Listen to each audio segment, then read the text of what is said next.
जीवा गावित जी स्टेज पे, सारे सीनियर नेता, गठबंधन के वरिष्ठ नेता, प्यारे किसानों, भाइयों और बहनों, प्रेस के हमारे मित्रों, आप सबका यहां बहुत बहुत स्वागत, नमस्कार। यहां पे सबसे बड़ा मुद्दा प्याज के दाम का हैगा। नेशनल मीडिया में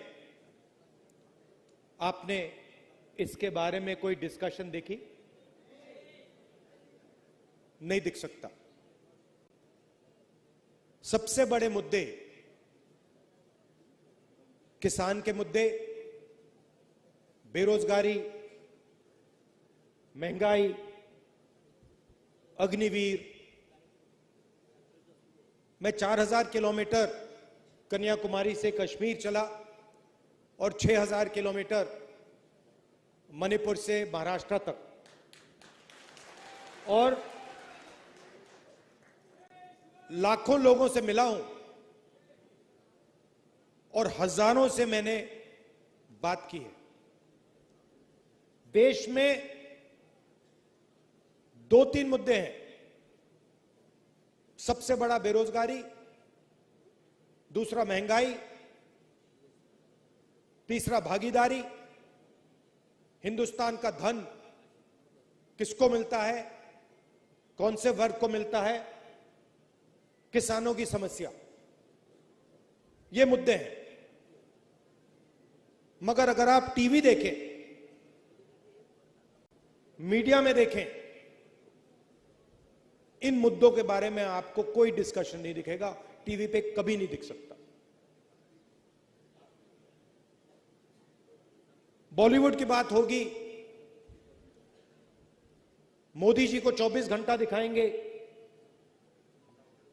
कभी वो समुद्र के नीचे चले जाएंगे,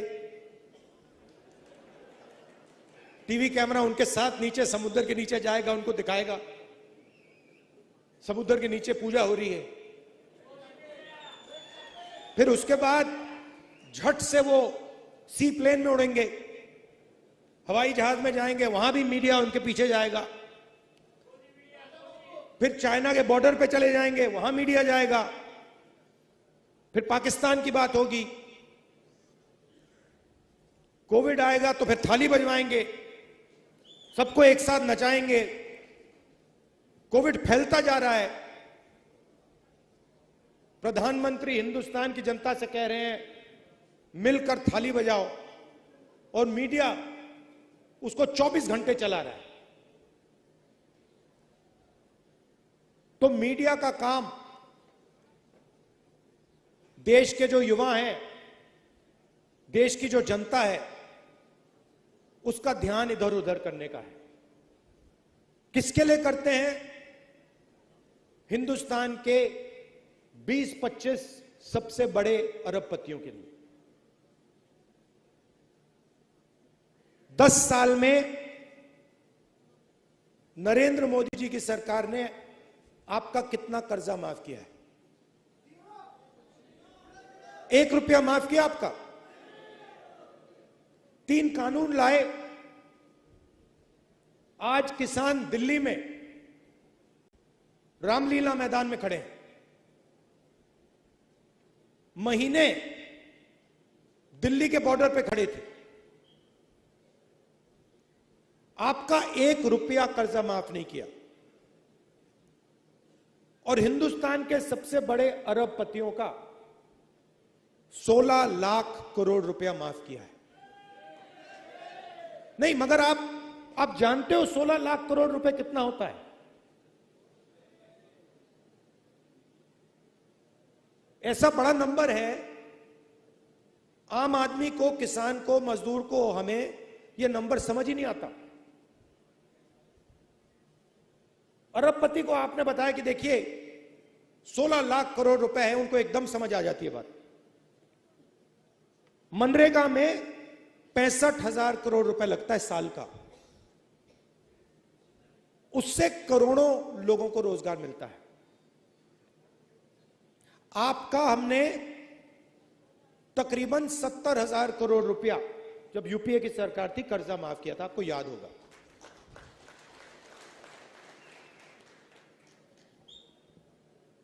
₹16 लाख करोड़ का मतलब 24 साल का मनरेगा,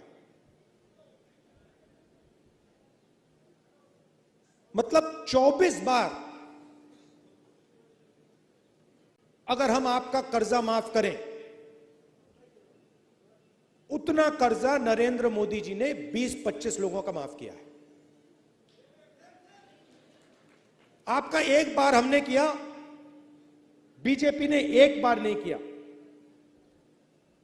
और जितना आपका माफ हुआ था, अगर आप उसको 24 बार करें, उतना नरेंद्र मोदी जी ने 20-25 लोगों का माफ किया है।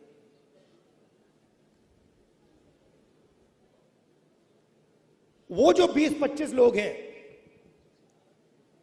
आज उनके पास उतना ही धन है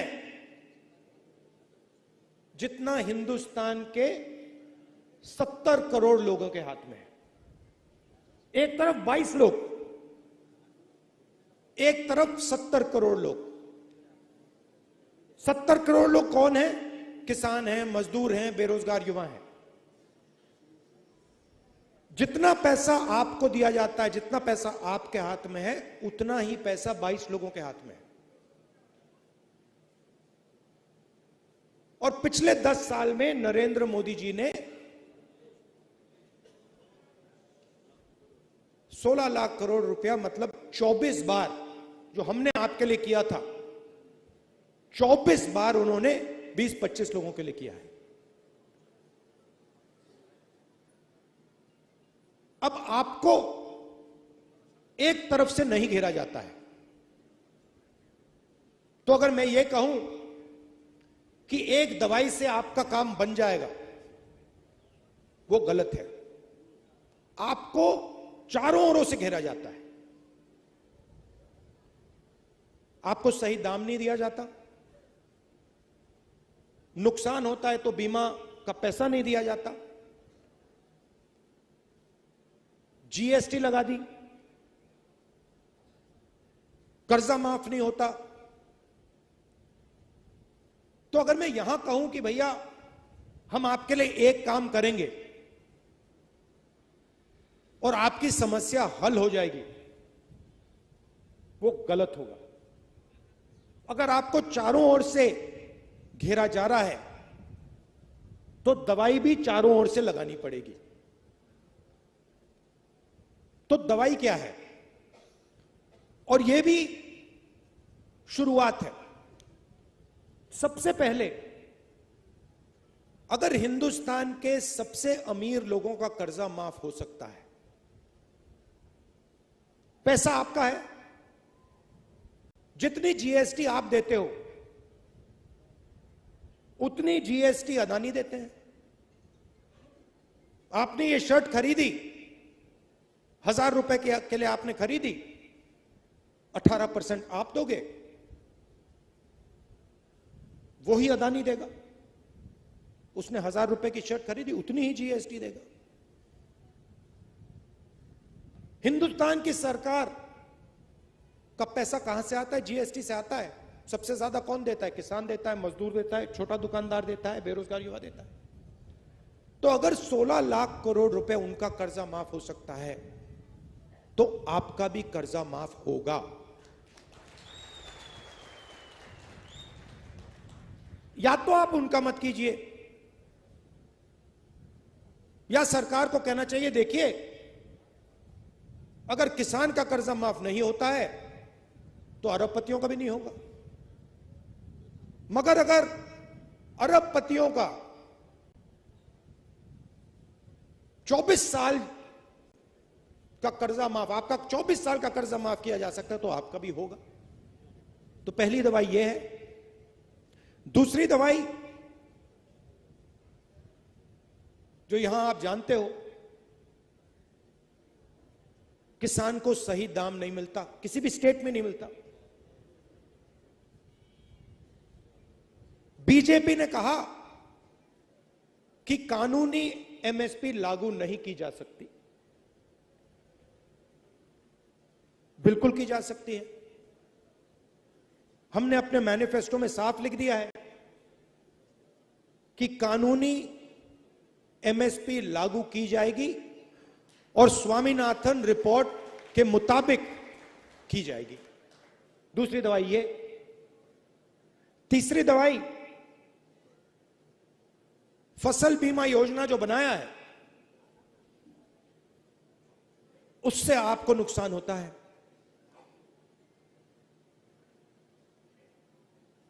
15-16 कंपनियां हैं,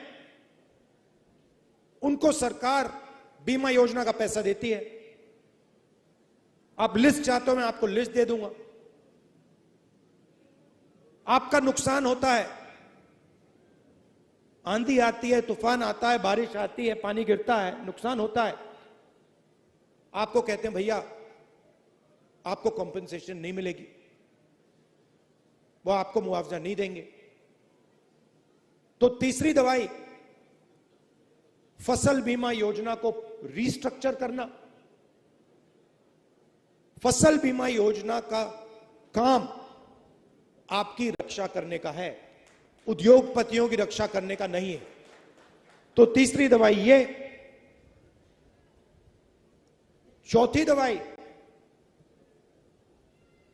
जैसे ही आपको प्याज बेचने का समय आता है, एकदम एक्सपोर्ट इंपोर्ट पॉलिसी को बदल दिया जाता है। एक्सपोर्ट इंपोर्ट पॉलिसी की ट्यूनिंग आपको मारने के लिए की जाती है। तो अगर हमारी सरकार आएगी, एक्सपोर्ट इंपोर्ट पॉलिसी से आपकी रक्षा होगी, आपकी प्राइस की रक्षा होगी, आपको आपका जो दाम है, एक्सपोर्ट इंपोर्ट पॉलिसी उसकी रक्षा करेगी। और आखिरी चीज जो जीएसटी है, जो पहली बार किसानों पर टैक्स लग रहा है, अलग अलग तरीके के टैक्स हैं, अलग अलग लेवल के टैक्स हैं। इस जीएसटी को हम स्टडी करके एक टैक्स देंगे आपको, और हमारी पूरी कोशिश होगी कि किसान जीएसटी में ना रहे। मगर ये जो सब है, ये सब आपकी मदद करने के तरीके हैं। मगर जब तक एक व्यक्ति किसान का दुख को नहीं समझता है, किसान की मेहनत की इज्जत नहीं करता है, तब तक वो किसान की मदद नहीं कर सकता है। तो सबसे जरूरी बात यह है कि हमारे दरवाजे, चाहे वो महाराष्ट्र की सरकार हो, दिल्ली की सरकार हो, हमारे दरवाजे आपके लिए खुले रहेंगे। और आपको यह लगेगा कि दिल्ली में किसानों को रक्षा करने वाली सरकार है, किसानों की आवाज को सुनने वाली सरकार है। देखिए, जवान देश की रक्षा करता है, बॉर्डर पर रक्षा करता है, बाहर से कोई ना आए, उसकी जिम्मेदारी जवान की है।